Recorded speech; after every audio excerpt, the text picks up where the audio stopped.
Okay, so we are really in the last weeks of the semester. So we have covered a lot of ground so far, but the more important ones are also coming. Namely, I mean, we are really keen to see how we can solve multivariable optimization problem.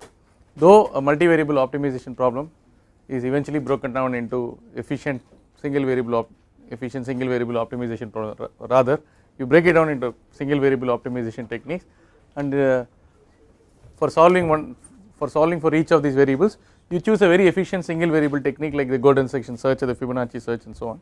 But there are some protocols involved in handling multivariable problems. Multivariable problems, as you know, can be both constrained and unconstrained. We did solve a set of multivariable constrained optimization problems where the number of constraints which are equality constraints are less than the number of the variables and so on. So Lagrange multiplier was very elegant. Of course, we may not say the same thing after the quiz. So the Lagrange multiplier method is elegant when the derivatives are not painful to evaluate, right? When the derivatives are painful, the big problem with the Lagrange multiplier method is what? After you get all these derivatives and all that, solving the set of simultaneous equations with crazy things like d to the power of 1.75 L to the power of, I mean, if it is, and imagine 10 variable, 20 variable problem and all that. So, huh? Yeah, but some people did get 35 centimeters. I know at least one person was got 35 centimeters. I was just cursorily looking at the. Huh? I will see. I will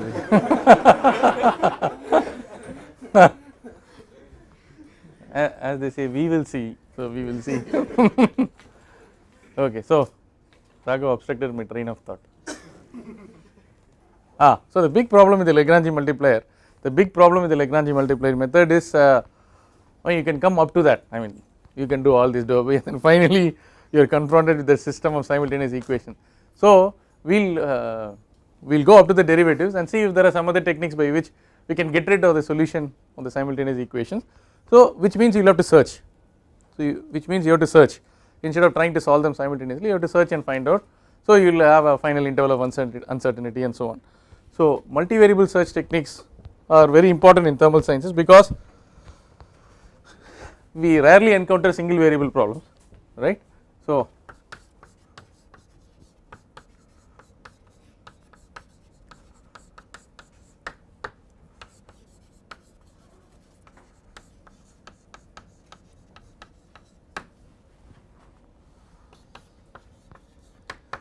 can you give an example of a two variable optimization problem in thermal sciences, in heat transfer?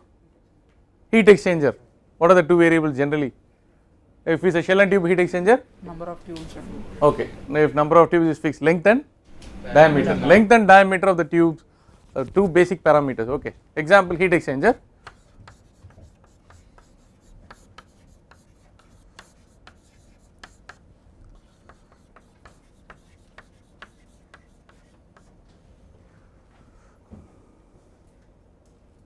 So how is it affectionately called? How is it affectionately called? Huh? HX is generally STHX. Okay, so shell and tube heat exchanger. Okay, so LD important parameters.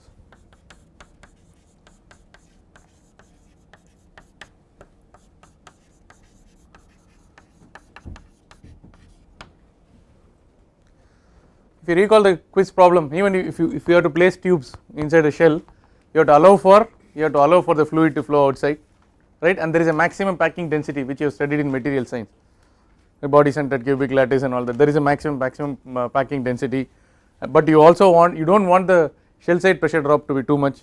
You want some path for the fluid to flow. There are other considerations. You cannot simply put Q is equal to HA delta T, minimize or maximize and keep on endlessly doing that. That is a very one dimensional approach to design.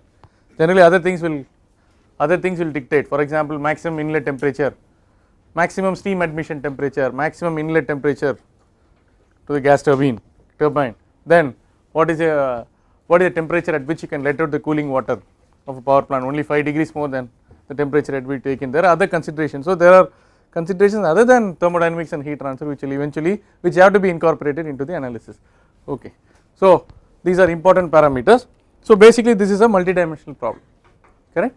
So if you want to solve, if you want to get an optimum heat exchanger, so you have to handle two variables. In fact we had more variables in the quiz problem. Fortunately I said one of the constraints can be converted, made into equality and all that. So multivariable search technique, generally multivariable optimization problems could be broadly classified into two types. These are basically multivariable, unconstrained and constrained, right.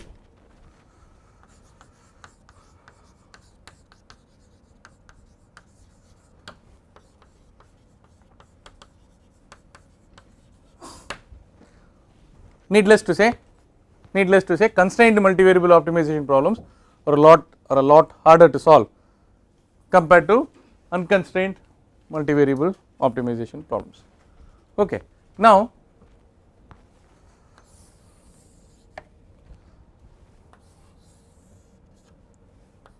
suppose you have a,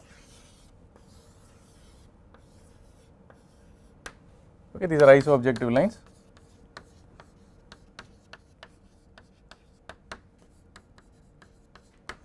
So let us say some strategies.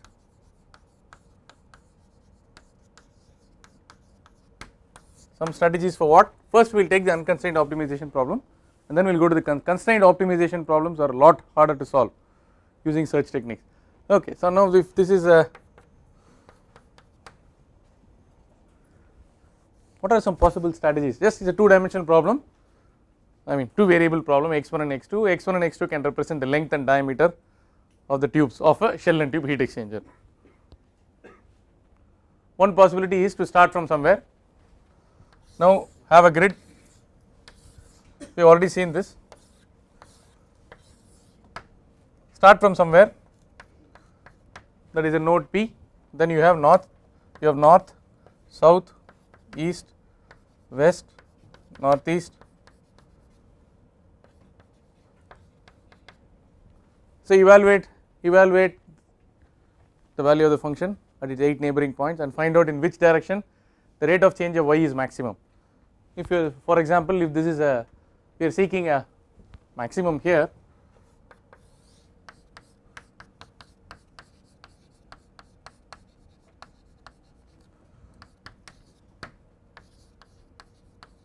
so maximum is sought. The maximum is sought, you find out where it increases maximum, and then for example if it is, hopefully it is the northeast, then you go here, then this northeast forms the new center, then you take 8 points around this.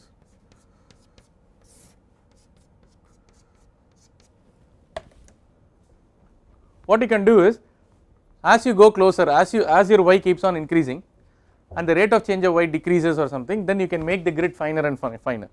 Okay. So this you can have an adaptive meshing, as they say in CFD. So you can start with coarse grid,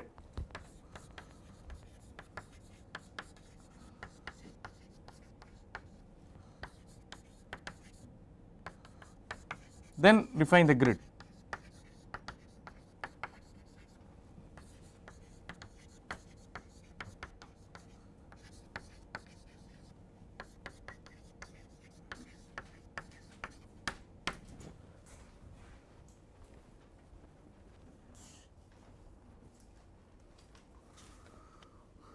So each iteration for a two variable problem, how many function evaluations are required? 3 power n minus 8. What is 8? So for 3 variable problem, for every iteration, how many neighbors? Apart from this, totally 27, including that 27, including this 0.9, right?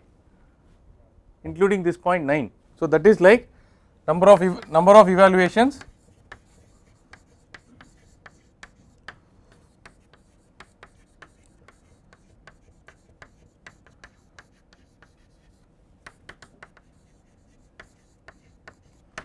how much was it? 3 power n, where n is the number of variables, or it is called the dimensionality of the problem. It is called the dimensionality of the problem. Now n is number of variables.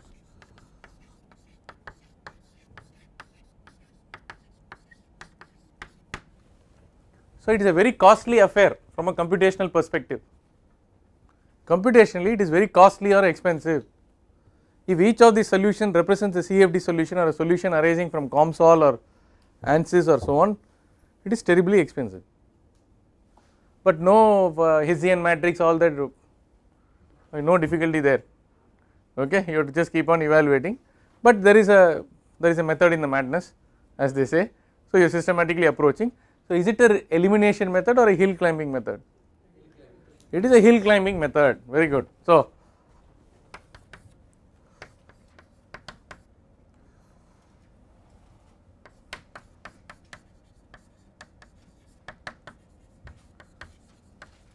I have already learnt one technique, okay, but if you want to solve a problem with decent accuracy and so on, 2-dimensional problem, it will take 1.5 hours, because each time you will evaluate 8 neighboring nodes and all that.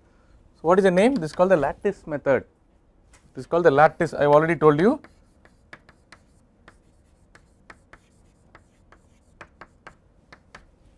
It is called the lattice method. So this is the simplest technique to, yes, Venugopalan. Stable means that's a good question, but very difficult to evaluate. It depends on how tricky your function is. There are many situations where these things will fail, okay. But one thing is, if the grid lattice is coarse enough, then you can start off with this and bracket the solution. This will be the domain. See, initially itself the problem with some of the other search techniques when you use derivatives is, as the dy by dx starts decreasing or something, it will make you believe, I am going in the right direction, but it will be a downfall, because you may get stuck in local minimum or maximum. But these broad, if you make the lattice very broad, I mean very coarse, then you can bracket the domain in which the solution is expected, and then you can switch on, then you can go to a far superior technique. If you want to use this technique, suppose you are untrained in optimization, you are naive, okay, you do not know much about optimization, but you want to get a quick handle on this. One possibility is, you evaluate several solutions, and for several combinations of x1 and x2, you evaluate the solution. The solution could be a CFD solution, it could be the solution of the vector Helmholtz equation, or it could be the solution of potential in civil engineering where groundwater discharge, or it could be your cancer problem or heat transfer problem, whatever. So for this x1 and x2, you solve for the value of y, and then try to develop a regression, or better still, try to develop an artificial neural network. What is an artificial neural network? Is a computational paradigm where you basically mimic what is happening in the brain, the activity of the neurons in the brain, and then it is basically a nonlinear regression package, nonlinear regression between the input and the output. Now if you have got enough combinations of x1 and x2 such that you have already looked at all the solutions which cover most of the regions in the solution space, then it is possible for you to have a neural network. So the advantage of this neural network is, whenever 9 solutions are demanded by this algorithm at each and every step, you do not go back to your COMSOL, you do not go back to your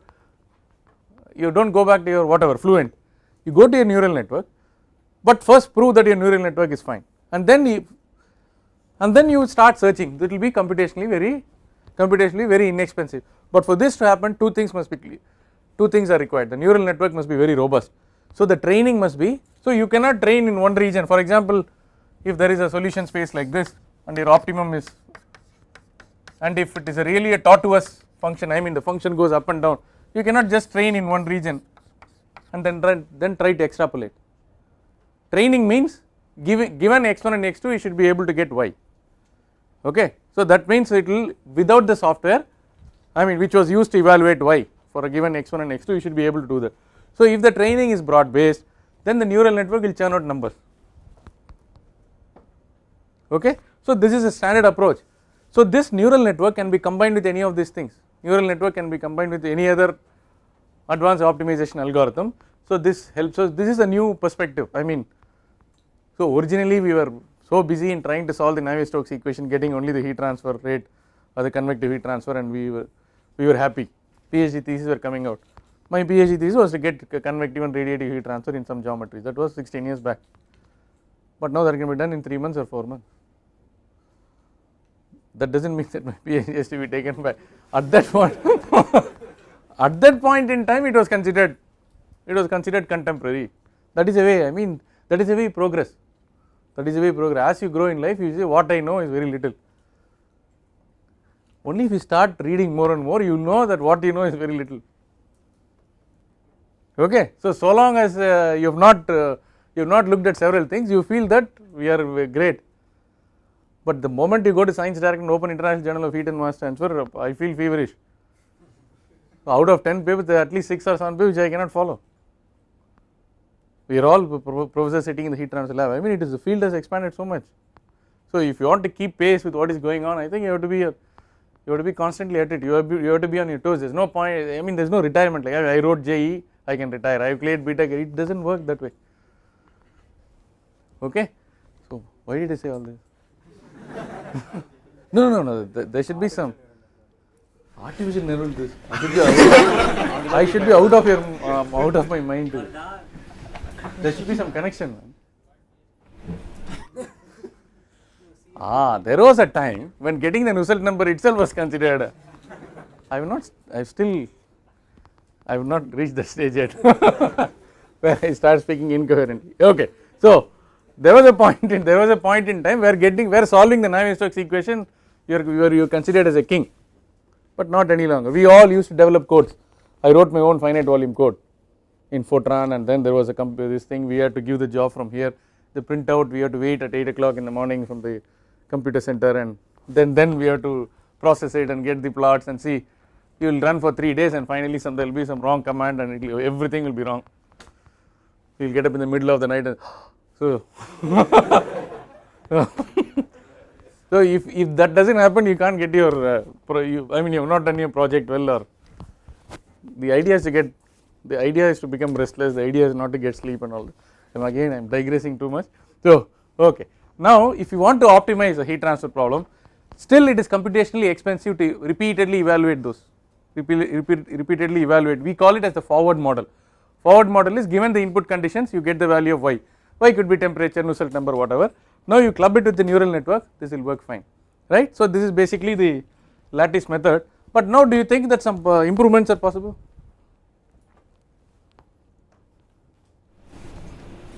Can you think of some, for a 2 variable problem, can you think of some improvement right away instead of always evaluating 8 neighbors? And when you move to the next one, you already have some neighbors evaluated. huh?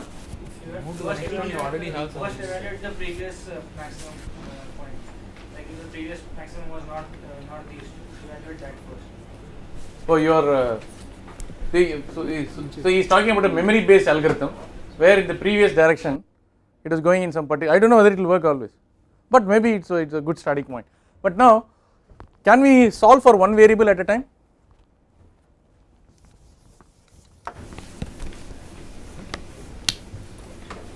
I will show you how it works.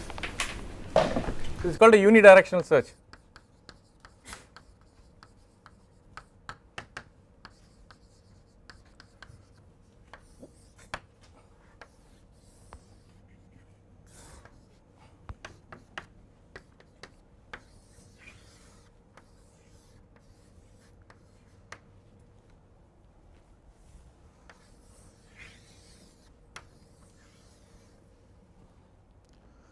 So somewhere you have to start. Let us start with this.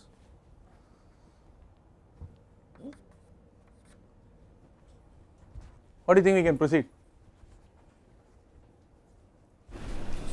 We can proceed like this possibly.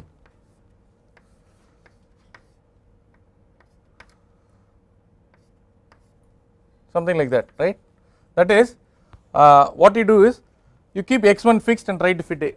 First you keep x1 fixed and try to get x2 at which the function becomes minimum or maximum. Then the next iteration keep x2 fixed and then find out x1, because x1 x2 are constantly changing. If y is a function of x1 and x2, you start with the initial guess value of x1 x2, right, but you apply the value of only x1, find out what is the value of x2 at which y will become minimum. This may not be the final solution because it is a final solution corresponding to that value of x1 which itself is not the solution. Okay, now you got the new value of y. Now you got a new x2, keep that x2 fixed and get back x1, keep that x1 fixed, get back x2. So that means you are instead of searching 9 at a time you are going like this, 1 at a time you are handling. So if it is a function of several variables, all but one variable you assume some values and calculate that variable and write the objective function in terms of that variable. That variable, if it is possible for you to take dy by dx, take dy by dx, equate it to 0 and solve that equation. If it is a quadratic or cubic you can solve, but if it is e to the power of sin, e to the power of 3x squared minus something, and then what do you do to solve that? You apply your golden section search, Fibonacci search or dichotomous search and find out that value of xn, this could be x1, x2, x3 whatever, find out the value of xn which is the optimum solution when all the other variables are kept fixed. Okay. Now in the next step go to the next variable, like that one at a time you do, eventually you will reach your destination, right. So let us do this unidirectional search, it become clear if we solve an example problem with this.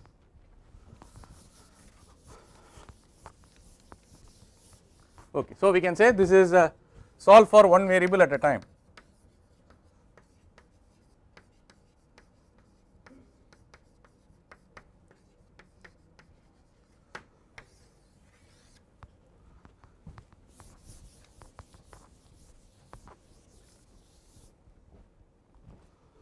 Okay, problem number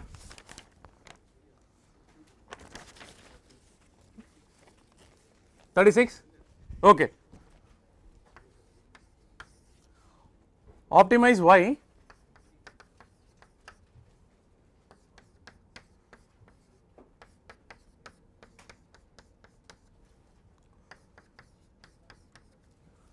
I am not able to come up with the actual thermal sciences example for this because it has to be multivariable, it has to be unconstrained and there should be cross terms. It is very difficult, there could be some problem which comes like that, but since we have to progress from unconstrained to constrained, we can take a problem which is just written out in terms of x1 and x2, right. X1 could be the length of the duct, it could be the fan and duct problem, whatever, right.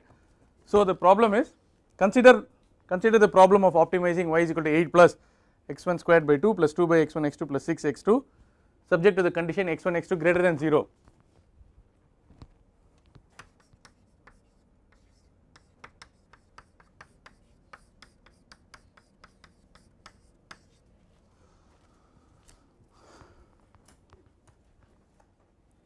Solve it using the univariate search method. Solve it using the univariate search method with an initial guess of x1 equal to 1 and x2 equal to 1. Solve it using the univariate search method with an initial guess of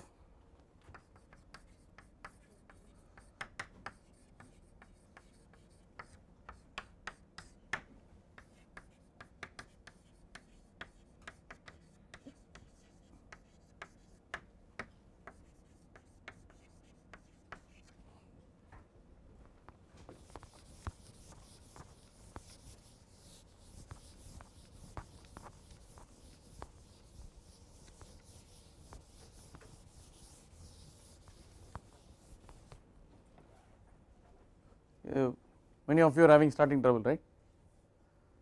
You don't know what the algorithm is all about. I will help you. So, as usual, we open up a tabular column, serial number x1, x2, y.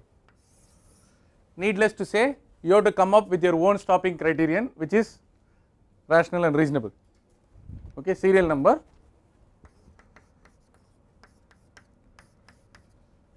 y.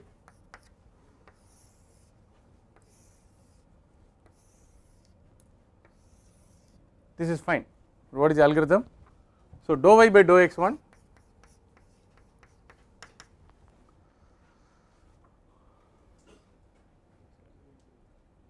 x1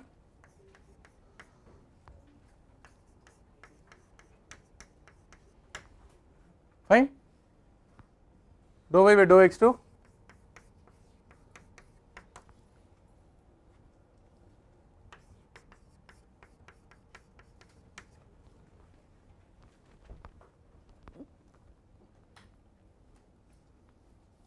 pretty straightforward. You can solve it using the Lagrange multiplier method and go home, but that is not the intent. Okay, we want to solve for one variable at a time, univariate search. How does the algorithm work then?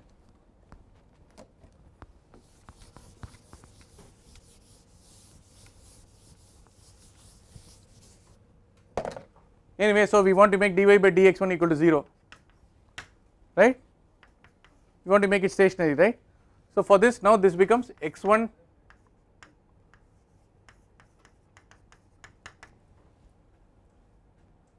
okay, so x1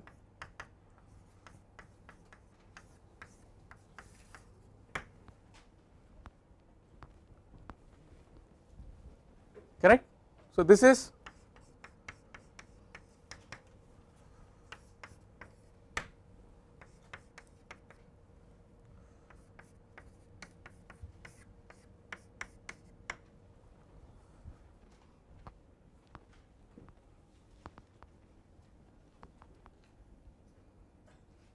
I made the derivative stationary, dou y by dou x1 equal to 0, dou y by dou x2 equal to 0.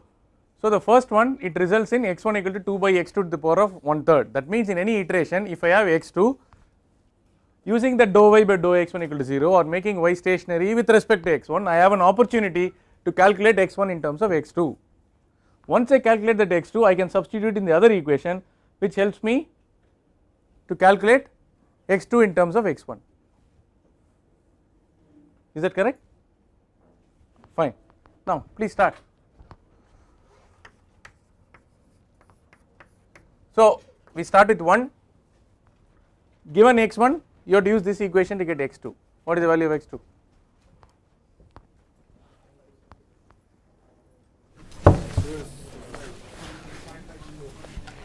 .58. Good.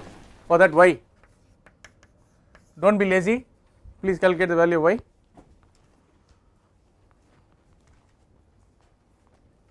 Y will take some time. Huh? Fine, 15.43.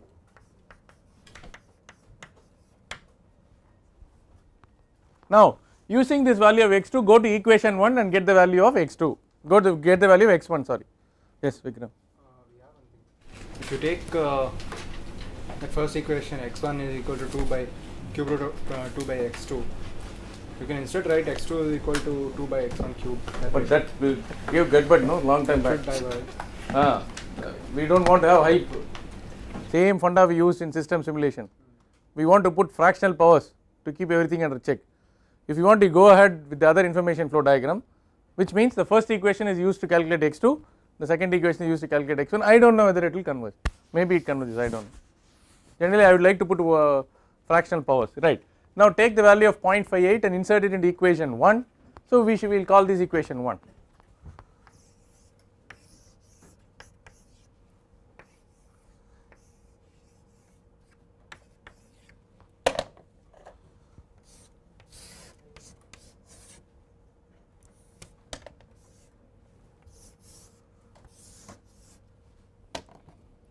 It is like rapid convergence, very 0.58 and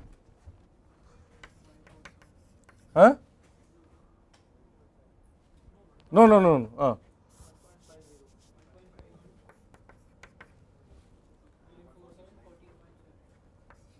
14 point.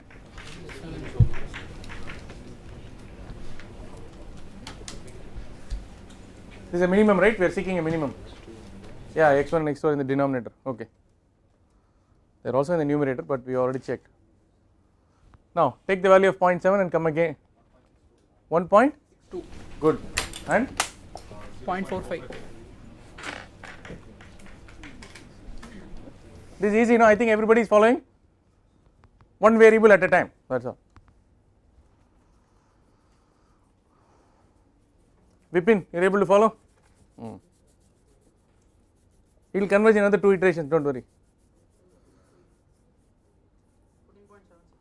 Good, 14 point. I think we are closing in.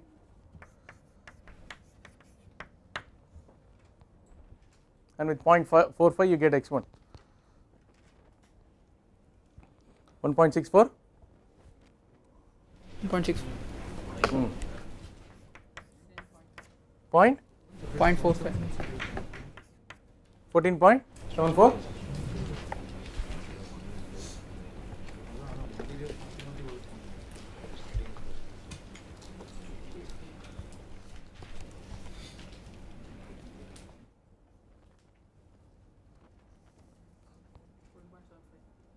fine. So I think we can stop here.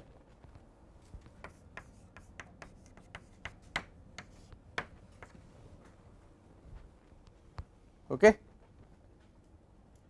but it was so nice that x1 cube x2 equal to 2.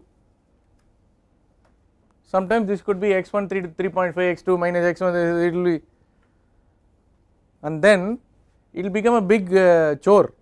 It will become a great effort to find x1 from all the other variables. You have to solve for x1. It got only one. It had only one term. Suppose you have x1 squared x2 minus 2 sin x1 divided by e to the power of 2 x1. Then you will use golden section search to find out x1 from x2. You will use golden section search to find x2 from x1, but two highly efficient single variable searches will use at a time, and then when they are joined together one variable at a time, it will rapidly converge. Why all this, sir? I can solve it using Lagrange multiplier method. You do not have to simultaneously solve, that is the advantage. If you have many variable problem, if you have many variables and it becomes messy to solve simultaneous equations, you can use this method instead of the Lagrange multiplier. Lagrange multiplier method is not the cure all.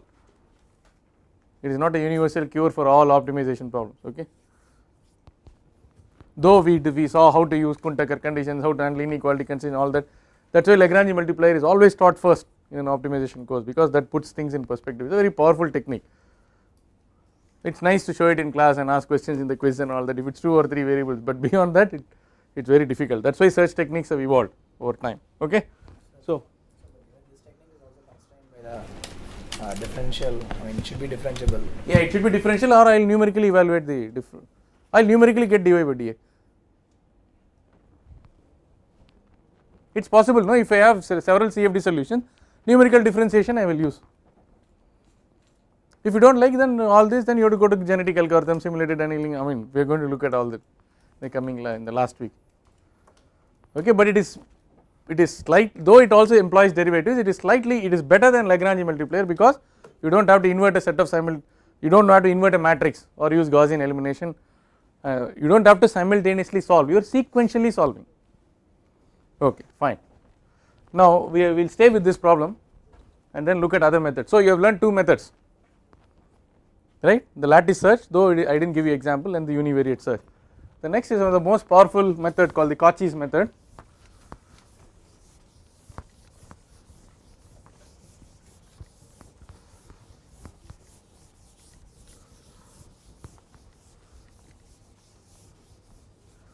Please be reminded that we are handling multivariable unconstrained optimization problem.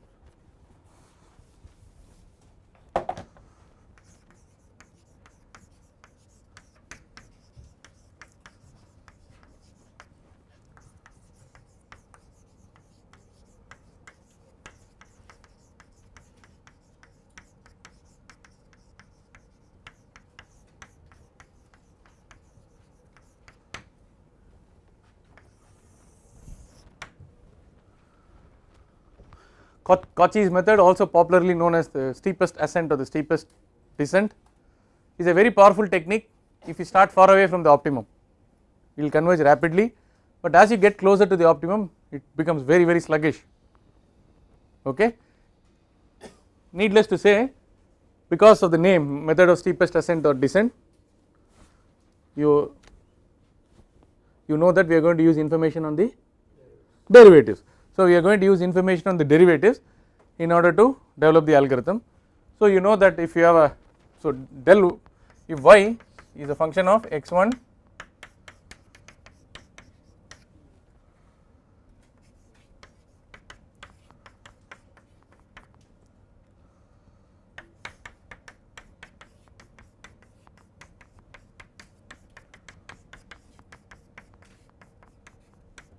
we can write like this, correct, where I1, I2, I3 are all unit vectors. So I1 to In are the unit vectors.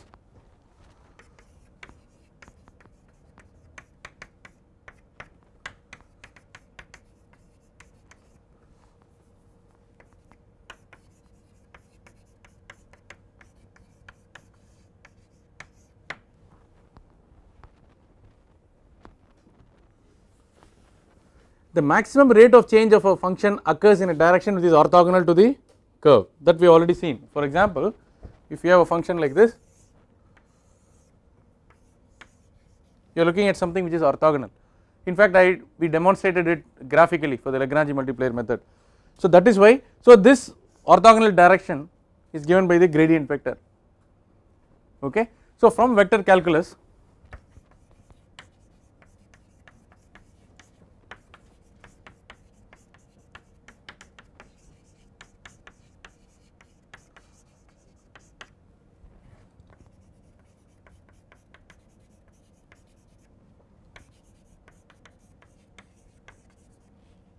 or I can say from it follows that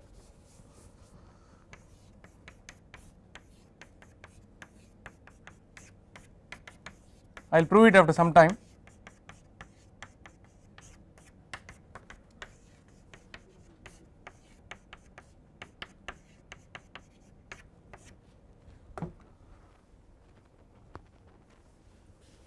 From vector calculus it follows that the direction in which you will move your initial point will obey this law. Okay. What does it mean? Suppose you choose delta x1, y is a function of x1 to xn. After all, it is a search method, that means it works by trial and error. You start with a particular value of x1, x2, xn, that is you start with what is called x0. X0 is, you start with x0, you know all the values of, you assume the values of x1, x2 up to xn. Assume that y is continuous and differentiable. So dy by dx1, dy by dx2, all these values you can calculate at this x0, correct. So the denominator, all the values are known. Suppose numerator you just fix delta x1, then all the other delta x's get fixed. So if delta, so therefore x1 new,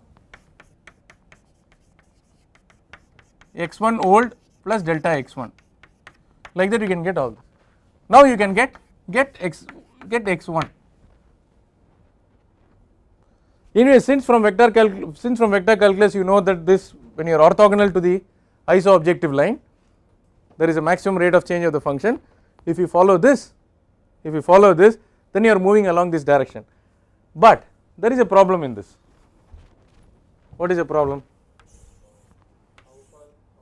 How far should you go? Okay. So the direction may be all right. See, for example, okay, we'll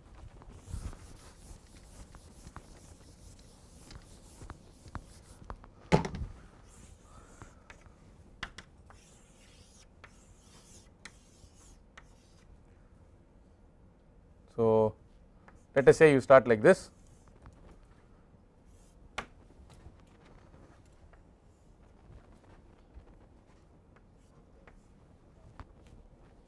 Okay. X means this vector is a vector of x1 to xn. Okay. x1.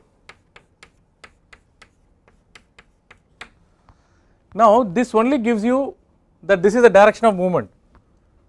How far you will go has to be decided by something else, but a very naive or very simple way of using this algorithm will be to make this 1, decide delta x1 and proceed. After some time if the function changes or you get some gutbud, then the delta x1 can be appropriately reduced or increased. This is a very simple way to, this is a very simple interpretation of the Cauchy's method. A slightly more advanced version is, I will call this as alpha. Okay. So though I decide the direction on this basis, every iteration I will try to calculate the value of alpha. What is that value of alpha which will minimize y at the current point? That is possible. I will make it clear within, now everything will sound very nebulous, but once we solve it will be easier. Okay. And then this value of alpha, now you can see that already the problem is difficult. Every iteration I want to calculate the value of alpha, but if you do that, if you calculate the value of alpha and proceed with this algorithm, it will be exceedingly fast. Now if you do not use, make it 1, that means alpha is equal to 1, then you are presetting the value of delta x1 and calculating all the delta x2. See, the delta x2 and the other things have to obey this, therefore you can fix delta x1 and accordingly calculate all the other things. Are you getting this point? Now shall we solve the same problem using the, we will start with 1 1, I will draw the tabular column. Yeah, steepest ascent is very important, as you can see. Question, I am going to ask one question because the exam, so pay attention. Please open up your calculators and try to solve this. Of course the problem will be much tougher, but the algorithm is the same.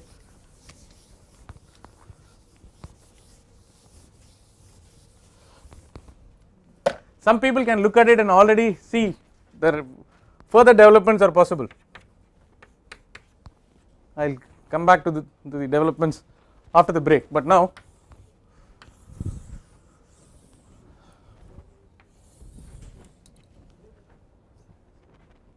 what happened? You all thought it will be 1 hour class? Or? Yes. I told you 2 hour class. 2 hour class. No. I told you 2 hour class, but I told you after 1 hour I will give you the papers, but I am going to do it on Thursday anyway, so half an hour of Thursday's class will go. Next Monday, I don't know, I may take a 1.5 hour class. The subsequent Monday you are all going to take the assignment test, that will be the last Monday, right, and that Thursday we close. So we just have another 7 or 8 classes, if endurance is your problem. Okay, but we will have to finish all this.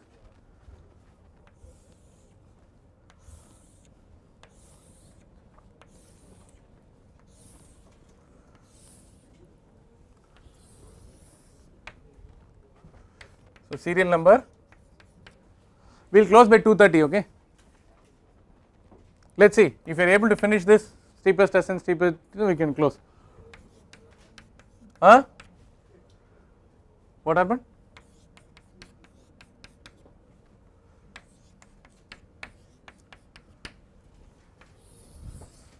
Problem number 37,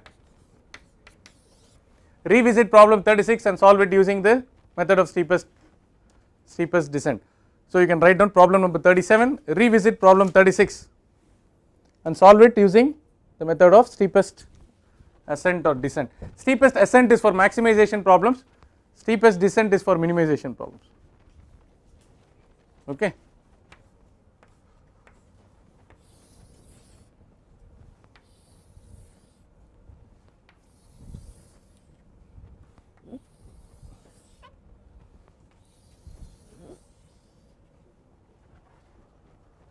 Y equal to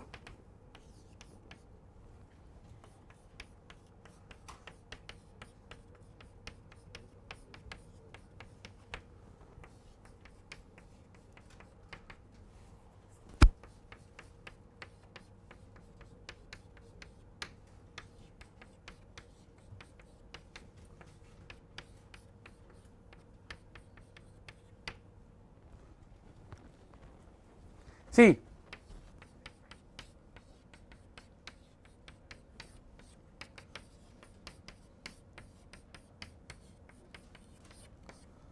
please look at the board, there is an important funda here, okay. What is our final solution? 1 point x equal to 1.64 okay, let us put x equal to point, I do not know whether we will get in 3 iterations, it is not guaranteed. Let us put delta x1 is 0.3. This algorithm says delta x1 divided by dy by dx1 is equal to this, because other things are not there, it is a 2 variable problem, and I am saying that this is equal to 1. I am not worrying about alpha and trying to find alpha, I am making it simple. But now whether this delta x1 of 0.3 should be applied such that it is 1 plus 0.3 or 1 minus 0.3, you have to decide, right? Who will decide that? Dou y by dou x1 he will decide, he or she will decide. Okay, so if dy by dx1 is increasing and you want a maximum, then x1 will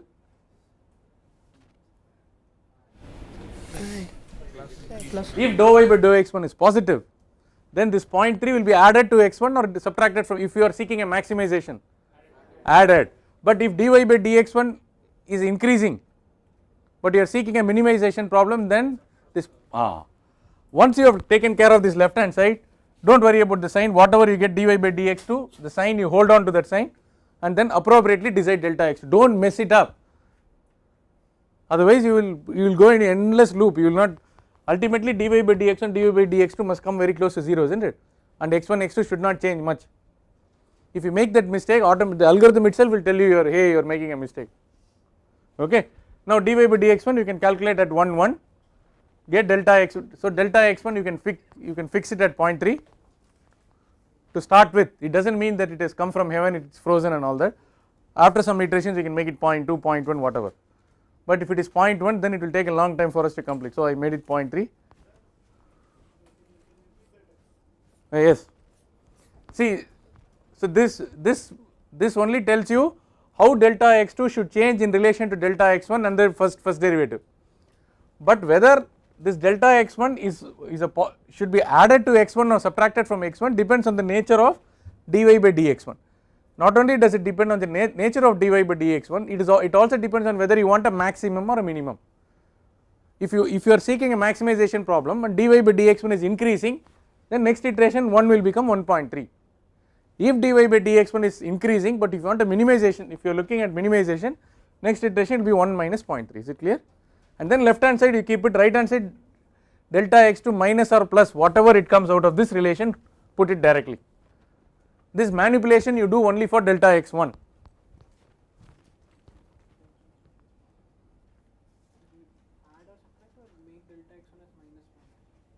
No, okay, whatever. What do you want to do? Or you can make delta x1 after dy by dx1, you can make this minus 0.2. Anyway, it is not going to happen for us.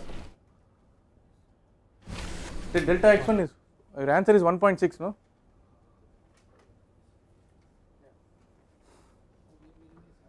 We are minimizing, right? We are minimizing.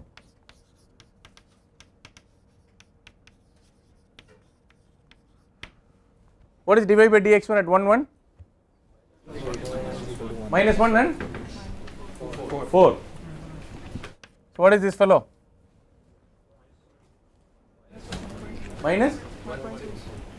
It's gone already. Huh? Minus 1.2. Minus 1.2, there is no hope. x1 x2 have to be positive. So it comes right away. What do you do?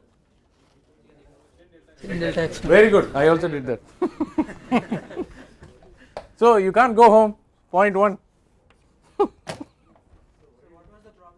What is the problem? Good. What is the problem? Some people already figured out. That become minus 1.2. 1 minus 1.2 is minus 0.2. x1 x2 greater than 0 I have given. Minimization problem, if you do not put that constraint, then some fellow will take a negative value and you will cheat all the others. x1 x2 are representing table, chair, labor, I mean they cannot be negative, they are not physical variables. Okay, so del x1 is 0.1, very good. So delta x2 is equal to minus 0.4. Very good. Now this fellow is 1.1. Now it will start behaving funny. dy by dx1, dy by dx2 will become very close to 0 because we are very close to the solution. But dy by dx1 is far away. That won't be so.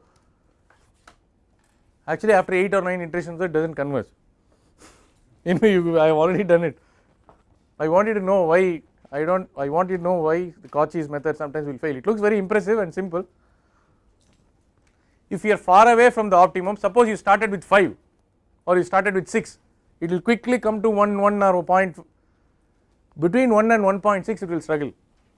That is x1 I am saying. Okay.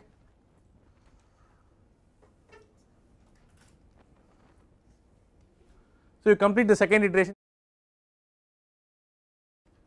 Just finish one more iteration. dy by dx1 is what? Minus 1.65. 0.1. It's plus. It's still plus. Yeah, it is still plus. So put the sign here.